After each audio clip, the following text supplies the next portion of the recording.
is Dr. Angela Cusimano. I am a licensed psychologist and owner of Palm Beach Family Counseling. I wanted to create a video for parents to answer some questions regarding seeking therapy or counseling services for your child. So a question I often get sometimes is, how do I know if my child needs therapy?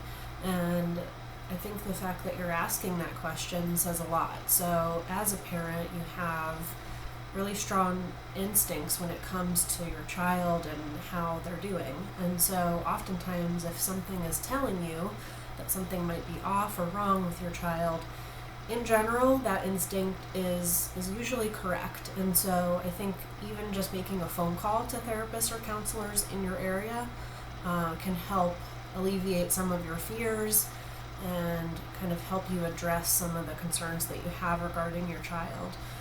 In general, I think a rule of thumb is that if you notice any drastic changes in their behavior or mood or how much they sleep or eat, and again, throughout I think some of the teenage years, a lot of this fluctuates very greatly, but in younger kids, I would say younger than 12 or 13, any drastic changes in these things are usually kind of an indicator that something might be going on.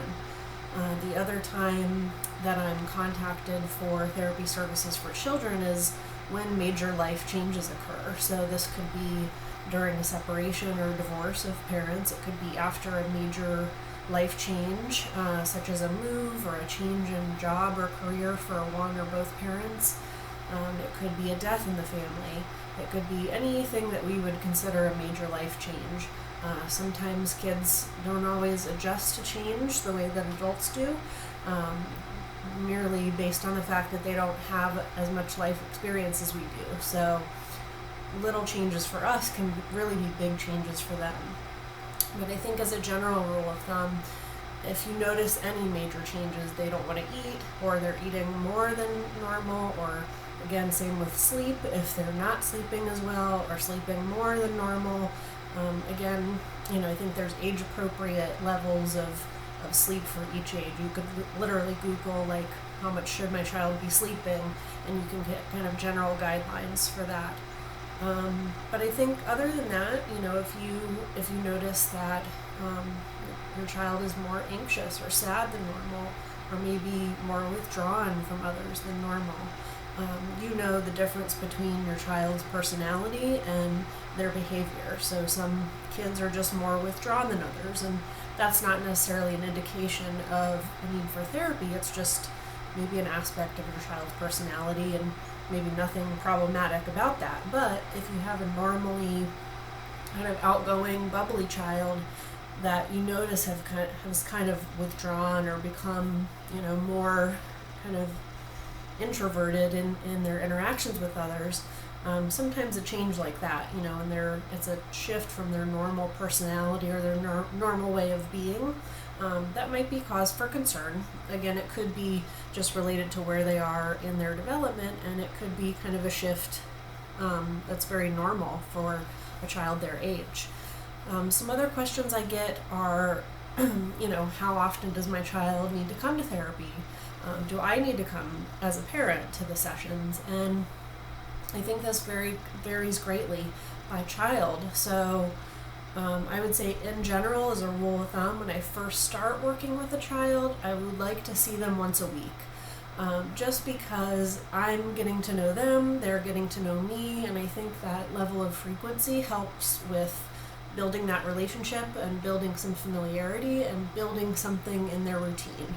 Now I realize that, many families today are very busy and once a week may not be feasible. Of course, I'm willing to work with you to see if maybe we can space that out to once every 10 days or once every 14 days, depending on what works for your schedule and what works for mine. But I would say as a general rule of thumb, as a psychologist, I like to include parents in the therapy process, and I think that it would be very hard-pressed for any parent to find a counselor or a therapist that can help change their child or family in 1 hour per week. So a lot of the times I'm working with the child on a one-on-one basis to help them process or manage some of the big feelings that they're dealing with. but ultimately they're going home to your home and your environment that you're in charge of. And so while I can be helpful individually on a therapeutic level for them, sometimes there are environmental changes that need to take place in the home. That, for example, if you're seeing a problematic behavior in the child and you're wanting to stop that behavior, I will provide some recommendations and suggestions on how to get that behavior to improve. And so without parents follow through on some of those recommendations, the utility of what I'm doing with the child is going to be limited. And usually I try to give updates on a weekly basis when I'm meeting with the child, just to the parent, hey, kind of this is what we did today, general synopsis. Oftentimes, in order to get the child's trust, I kind of get an agreement from the parent that, I'm going to share kind of a general overview, and if I have really strong concerns about what the child's doing or saying in session, then I'm going to communicate those things to you. But in order for a child to trust me in session and open up, we kind of have to have this agreement that most of what we do in session is going to be private and between the child and I. It would be the equivalent of an adult friend sharing a secret that they say to you, I don't want you to share this, and then you go and share it, right? So I think that same concept of trust and sharing is important in the therapeutic relationship with a child. As far as payment for services go, so every counselor or therapist is going to have an hourly fee. Usually that's going to cover a 50-minute therapy session. Some therapists are scheduled back-to-back on the hour, so that 10 minutes is transition time between one client and the next. The other questions that I get is regarding using insurance for counseling or therapy. A lot of families and parents choose to use this option, and it can be a very popular way to pay for services. So what I always encourage folks to do is check directly with your insurance company. You can do this by calling them. There's usually a 1-800 number on the back of your insurance card, or there's a website that you can go to, and it'll kind of outline what is covered. Some plans cover mental health, some don't. So you're going to look specifically for whether you have coverage for outpatient mental health services. There may be a deductible that you have. There may be a copay per session that you're required to pay. There may be a session limit that your insurance company puts on the number of sessions that you or your child can have per year. I always like people to be aware of that ahead of time, because just like you, I don't like surprises on what people are going to pay for and not pay for, so I think it's helpful to get all of that information up front. One limitation for using insurance to have your child's therapy services covered is that the insurance companies require that I give your child a diagnosis.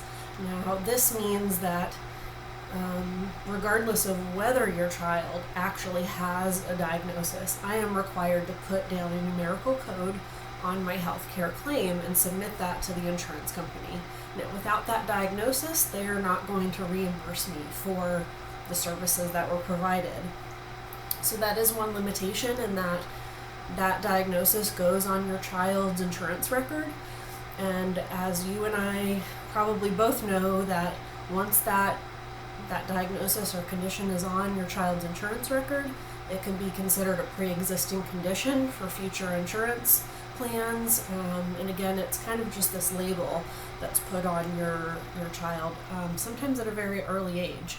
And in some ways, that diagnosis is very private and confidential, but again, it does go in this national insurance database, and it follows, whether that diagnosis be for yourself or your child, that diagnosis follows you throughout your healthcare journey with insurance companies. So some things to be aware of. But I do encourage you to, hopefully these have answered some of your questions. And again, I know that I haven't included everything here, but I think in general, these are kind of the questions that I get on a pretty regular basis, and the types of questions that I get.